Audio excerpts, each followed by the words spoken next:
Tu veux suivre la saison de Formule 1 2021, mais tu as besoin d'un petit peu d'aide pour tout comprendre. Ne bouge pas, tu es au bon endroit. Calendrier, barème, pilote, écurie, enjeux, points chauds. Aujourd'hui, on rappelle toutes les bases pour suivre dans les meilleures conditions cette nouvelle saison qui commence ce week-end. C'est parti. Ce vendredi démarre la 71e saison de Formule 1. Le championnat existe depuis 1950 et il a bien évidemment fortement évolué depuis. Cette année, à quelques améliorations et changements techniques près, les voitures sont globalement les mêmes que l'an dernier. Je le précise car en 2022, nous aurons droit à une refonte complète de toutes les règles techniques. Ce sera une vraie révolution. 2021 est donc un peu la dernière saison avant un saut dans l'inconnu, avant un grand virage. Cette saison devrait également être la plus longue de l'histoire avec 23 courses entre mars et décembre dont 2 nouveaux circuits, le retour de Zandvoort aux Pays-Bas et l'arrivée d'un circuit urbain à Jeddah en Arabie Saoudite. Pour ce qui est de la compétition, on retrouve 10 équipes qui ont chacune 2 pilotes, ça fait 20 pilotes. Tout le monde se bat pour 2 classements, le classement par équipe qui est une addition des points de chaque pilote et le classement par pilote qui est un classement individuel. Pour ce qui est des points, voici le barème. On ne récolte des points que grâce à la course du dimanche. Seuls les 10 premiers en marquent. On note qu'elle vaut 25 points pour celui qui gagne. Et on rajoute aussi qu'il y a un point bonus pour le pilote ayant effectué le meilleur tour lors de la course. Pour ce qui est du format des week-ends, on commence avec des essais libres pour que les voitures puissent être testées sur la piste. 1 heure le vendredi matin, 1 heure le vendredi après-midi, 1 heure le samedi matin. Le samedi après-midi, c'est la qualification. Les pilotes ont en gros 1 heure pour faire le meilleur temps. Et selon ces meilleurs temps, on détermine la grille de départ pour la grande course du dimanche après-midi. Alors, avant de parler des écuries et de leurs enjeux, il faut savoir que la F1 est un sport très hiérarchisé. Tout le monde ne peut pas gagner, il y a des écarts de performance entre les différentes voitures. Aujourd'hui, on pourrait dire que la grille se détache en 3 groupes, Mercedes et Red Bull tout devant qui se disputent les victoires et les podiums, un gros paquet au milieu avec entre 4 et 6 écuries, et 3 écuries à l'arrière, Haas, Alfa Romeo et Williams. Maintenant qu'on a les bases, on peut y aller. Voici une présentation de chaque écurie avec leurs pilotes et leurs enjeux pour cette saison, et on va le faire dans l'ordre décroissant du classement de l'an dernier.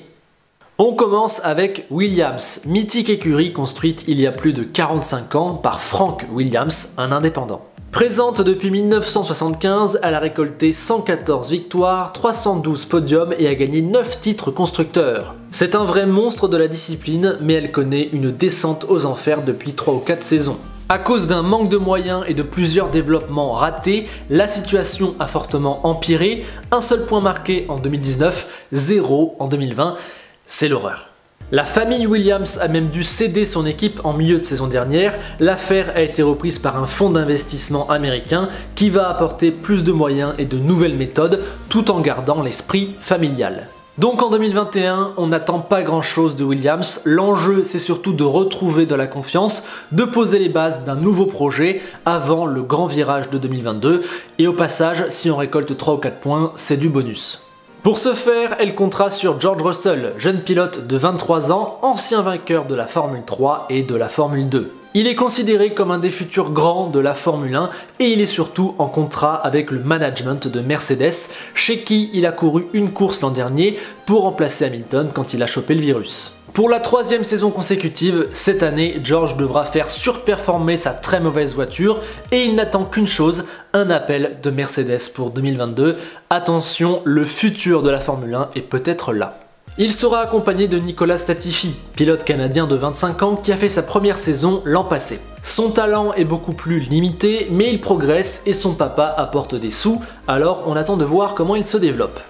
Juste au-dessus, on retrouve Haas, écurie américaine fondée en 2016 avec comme pari d'acheter la majorité de ses pièces à Ferrari. Le projet a eu des réussites et est monté en puissance jusqu'en 2018. Mais depuis, tout s'effondre entre d'énormes soucis d'argent et des problèmes permanents avec la voiture. La situation est si grave que l'écurie n'était pas loin de déposer le bilan. Alors autant vous le dire tout de suite, n'attendez rien de Haas cette saison, ils ont déjà prévenu que leur voiture ne serait pas développée, ils jettent l'année à la poubelle pour se concentrer sur 2022 et vu le retard qu'ils ont, c'est pas un mauvais choix. Et si As a pu survivre, c'est car elle a reçu l'argent d'un nouvel investisseur, Dmitri Mazepin, homme d'affaires russe, qui a placé son fils dans l'écurie. Il s'agit de Nikita. Exit donc Grosjean et Magnussen et bonjour à ce jeune russe de 22 ans. Connu pour pas mal de frasques, sur et en dehors de la piste, il est vivement critiqué et son talent fait débat. Même si sa 5e place en Formule 2 l'an dernier parle pour lui, il faut avouer que son CV ne fait pas rêver. On verra bien ce qu'il fait en Formule 1, vu l'argent de papa, il risque d'être là pour un certain moment, donc on va apprendre à le connaître. Avec lui sera aligné un autre rookie en la personne de Mick Schumacher. Oui, c'est bel et bien le fils de Michael Schumacher, le Baron Rouge, 7 fois champion du monde. Champion de Formule 2 l'an passé et de Formule 3 en 2018, Mick est talentueux et apprend vite. Soutenu par Ferrari, il a été placé chez As pour se développer tranquillement. Et on va bien se l'avouer, même si sa voiture ne lui permettra pas de jouer les points, ça reste une des attractions de l'année, le nom Schumacher est de retour en Formule 1.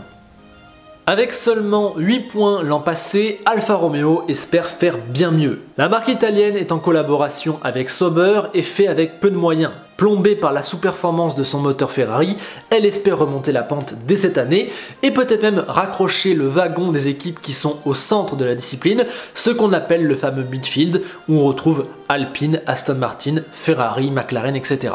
Pour sa 19e saison à 41 ans, le champion du monde 2007, Kimi Räikkönen, espère encore apporter son expérience. Quant à son avenir, cela fait 3 ans que l'on pense qu'il vit sa dernière saison, alors on verra bien. Tout dépendra de ses envies, du niveau de la voiture et du futur de l'écurie, encore trop tôt pour se prononcer.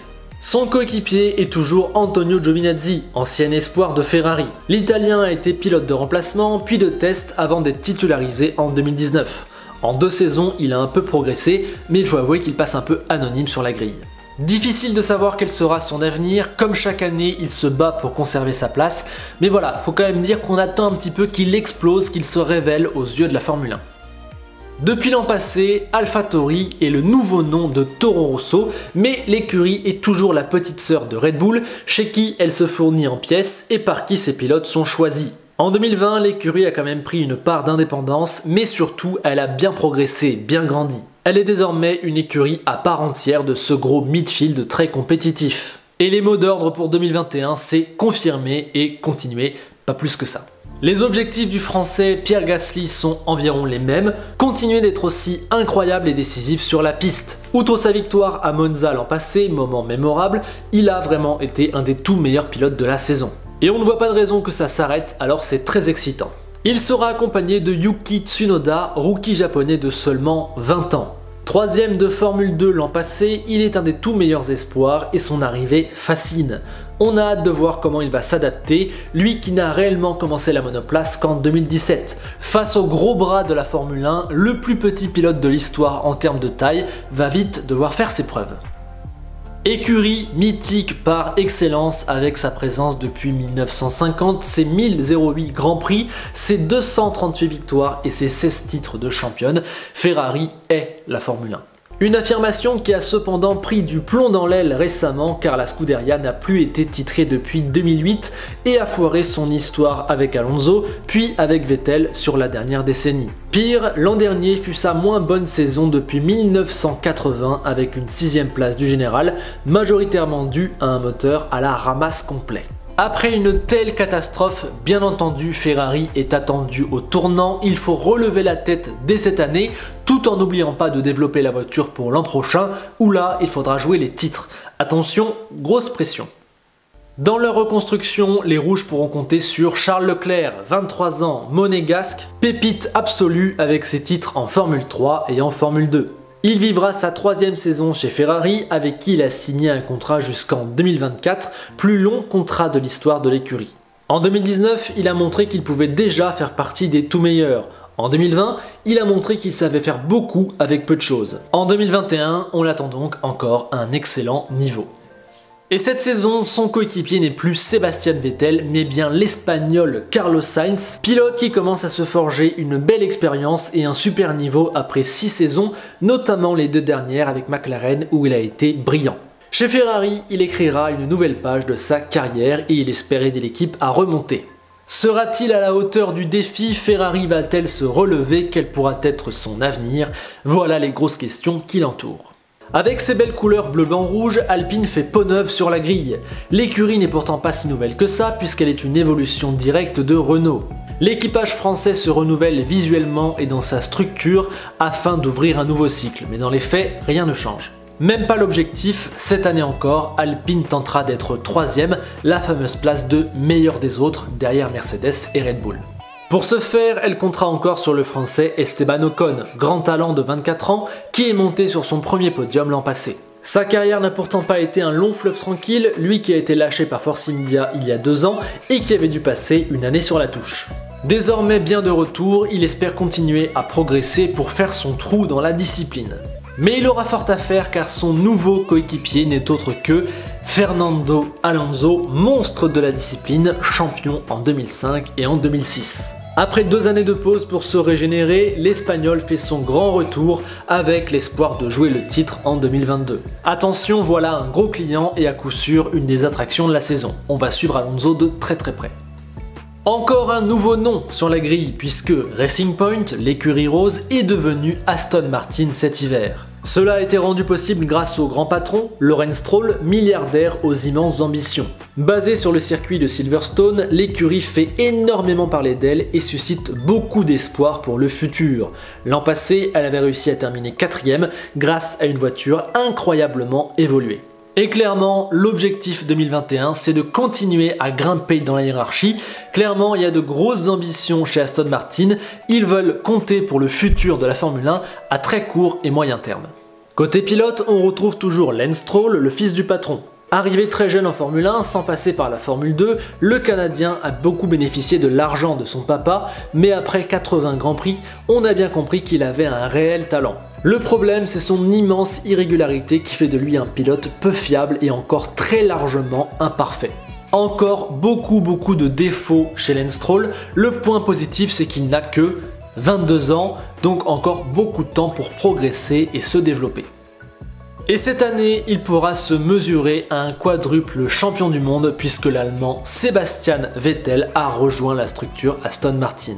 4 fois titré avec Red Bull au début des années 2010, l'Allemand avait ensuite tenté de triompher chez Ferrari, ce qu'il n'est pas parvenu à faire malgré énormément d'efforts. Lessivé, il sort de ses 6 saisons en rouge et veut se relancer dans un nouveau projet. Beaucoup de questions sont en suspens quant à son niveau car il nous a beaucoup déçus sur les 2 ou 3 dernières années, particulièrement l'an dernier. Mais Seb, une des plus grandes légendes de la discipline, a encore faim et est loin d'être terminé.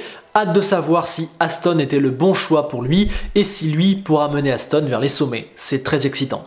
McLaren est également une écurie historique avec ses 55 saisons et 8 titres. Après avoir énormément galéré et chuté très bas dans le début des années 2010, elle se relève et a terminé meilleure des autres lors des 2 dernières saisons. Sa 3ème place de l'an passé est très encourageante, tout comme l'atmosphère de travail absolument parfaite qui règne dans le garage. Tous les espoirs sont permis, tous les voyants sont au vert du côté de McLaren. Cette année, on attend encore de la confirmation, ils joueront la 3ème place et on serait même pas surpris de les voir continuer à se rapprocher de Mercedes et Red Bull. À voir. Daniel Ricciardo peut les aider à réaliser cette mission. L'Australien, un des meilleurs pilotes du plateau, débarque avec l'ambition de retrouver les victoires, comme dans le passé chez Red Bull. Après 2 saisons chez Renault, il vient de choisir le projet de McLaren et est déterminé à gagner un titre dans les 5 prochaines années. Il fera équipe avec Lando Norris, pilote britannique de 21 ans seulement, mais qui a déjà fait 2 saisons et 2 très bonnes saisons. Il progresse autant qu'il séduit et il s'affirme comme un sujet à surveiller pour l'avenir de McLaren, mais aussi de la Formule 1. Apparu en 2005, Red Bull est très vite monté en puissance, notamment grâce à son école de jeunes pilotes et au talent de son équipe technique. Début 2010, avec Vettel, elle prend 4 titres avant de voir Mercedes lui rafler la mise. Elle court donc après une couronne depuis 2014, mais n'a pas dégringolé, assurant toujours une 2e ou une 3e place du général. Aujourd'hui, Red Bull est le grand adversaire de Mercedes, voire même le seul, donc comme chaque année, la question c'est est-ce qu'ils pourront les détrôner? En tout cas, c'est ce qu'ils vont tenter de faire. Pour y arriver, elle pourra compter sur son joyau, Max Verstappen, 23 ans mais déjà 7 saisons, 10 victoires et 42 podiums. On va pas se mentir, ce mec est un monstre. Personnellement, je ne mets qu'Hamilton devant lui aujourd'hui. Il devient de plus en plus intouchable et il ne fait aucun doute qu'il n'attend qu'une voiture au niveau pour devenir champion du monde. On est sur le très haut du panier, à chaque Grand Prix Max Verstappen va jouer la victoire et pour peu que sa voiture soit un minimum compétitive, il va en accumuler pas mal. Attention. Mais le problème chez Red Bull, ce n'est pas Max Verstappen, c'est la place de second pilote. Depuis que Ricciardo a quitté l'écurie en 2018, ce siège est un peu maudit, l'écurie met tout sur Verstappen et délaisse son second pilote. Bien qu'il ne soit pas exempt de tout reproche, Gasly puis Albon se sont fait manger par ce siège empoisonné. Mais pour remédier à ce problème, Red Bull change de méthode en 2021 en prenant un pilote extérieur à sa filière, Sergio Pérez. Le Mexicain jouit de 10 années d'expérience où il a fait surperformer des voitures moyennes, inscrivant 10 podiums sur la dernière décennie. Il a surtout gagné sa première course l'an passé avec une modeste Racing Point, argument qui a dû jouer en sa faveur. Clairement, c'est un pilote d'un super niveau qui pourrait permettre à Red Bull d'enfin jouer à 2 contre 2 face à Mercedes. S'il n'y arrive pas, ça signifie qu'il y a de graves problèmes. En tout cas, c'est un immense défi pour les deux parties, aussi pour Checo qui a devant lui l'opportunité de sa carrière. Et enfin, on termine avec Mercedes, l'écurie imbattable depuis 7 ans, bah voilà, il n'y a pas grand chose à dire, ils ont pris tous les titres pilotes et constructeurs depuis 2014, on est tout simplement sur une des plus grandes dominations de l'histoire, on a rarement vu un tel niveau d'excellence. Et bien sûr, l'objectif cette année, c'est de continuer, Mercedes veut empiler les records. C'est exactement la même chose pour Lewis Hamilton qui chassera cette année son 8e titre pour dépasser les 7 de Michael Schumacher. Déjà recordman du nombre de victoires et de pole position, il va essayer de dépasser la barre des 100 dans les deux catégories, histoire de se rendre encore plus intouchable côté palmarès. Bref, cette année, encore une pluie de records et d'histoires pour Sir Lewis, normalement. Pour la 5e saison consécutive, son coéquipier Valtteri Bottas tentera de lui ravir la couronne. Franchement bon pilote, malgré des défauts, notamment sur le plan de la régularité et du mental, le Finlandais n'atteint pas Lewis. A voir si cette année, il pourra mettre son plan à exécution et pourra s'imposer. Calendrier, système de points, écurie, pilote, enjeu, là normalement vous avez tout pour suivre cette saison 2021. Voilà, j'ai vraiment pensé cette vidéo comme un guide, n'hésitez pas à la partager à vos proches qui voudraient suivre la saison mais qui manquent de quelques bases et n'hésitez pas également dans les commentaires à me poser des questions si vous en avez, je vous répondrai avec plaisir. Et si jamais vous voulez aller encore plus loin, encore plus dans les détails, n'hésitez pas à aller dans la description, je vous ai bien inscrit toutes les vidéos que j'ai fait durant l'hiver où vous pourrez en apprendre plus, par exemple sur le nouveau Williams, sur la carrière de Sainz, sur les changements techniques ou encore sur la bataille du midfield. Voilà, si vous voulez approfondir, c'est en description.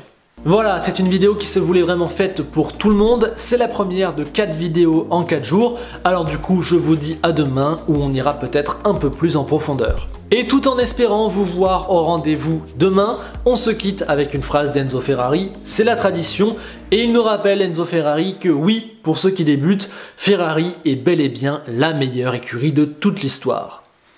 À bientôt.